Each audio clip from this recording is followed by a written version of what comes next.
Mr. Speaker, what does Kamala Harris on the top of the ticket, if she gets the nomination, do for this race?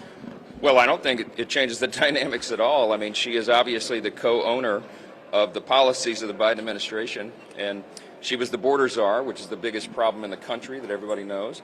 She's had her hands on a lot of the policy failures that have gotten us in the mess that we're in. So we're excited about November and the Republican Party. We're excited about our ticket with the Trump-Vance ticket, and we look forward to putting on that case. What specific law are the Democrats breaking, are you alleging, by including her, if she is the nominee, at the top of the ticket? You said you may sue her in all 50 states. What are you alleging that they're breaking? I never said I was going to sue her. I said that we have 50 different systems in each of the states when it comes to presidential elections and choosing electors and all the rest. And in some of the states, there are impediments to just switching someone out like that.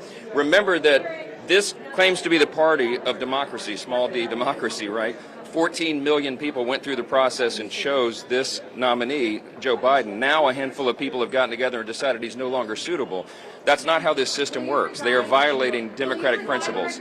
And I think that's a real problem, and I think there'll be a lot said about that in the days ahead. So you expect lawsuits, plenty of lawsuits? Well, look, if it violates the rules in some of these states, I expect that there will be litigation over that. So we'll see how it develops. We're doing our job here in Washington. The states will be handling that. But I do think it's problematic. I think millions of the American people believe that this is problematic. This is not the way the system is supposed to work. There's a reason it's unprecedented. You don't just, steamroll the rules and the process because you decide that your candidate is no longer suitable. That's what's happened here. I think everybody can see it for themselves, and we'll see how the campaign unfurls. Will she be tougher to beat? Will she be tougher to beat? Will she be tougher to beat?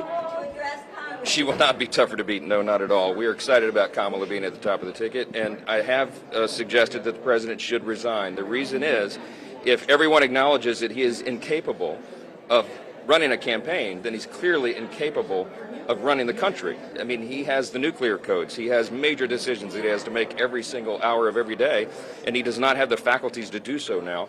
Everyone acknowledges that, including the Democrat Party.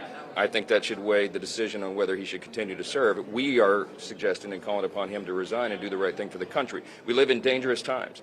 Our adversaries see all this as well. We're keeping steady hands at the wheel, and I'll look into every camera and tell our adversaries, regardless of the drama surrounding Joe Biden, this country is ready to act and to defend our interests. The Congress is resolute on that, and the U.S. military is ready at any time. Do not look at this as some sort of opportunity. Thank you. Will you ask Jiggle to resign to her? I already have, and I will.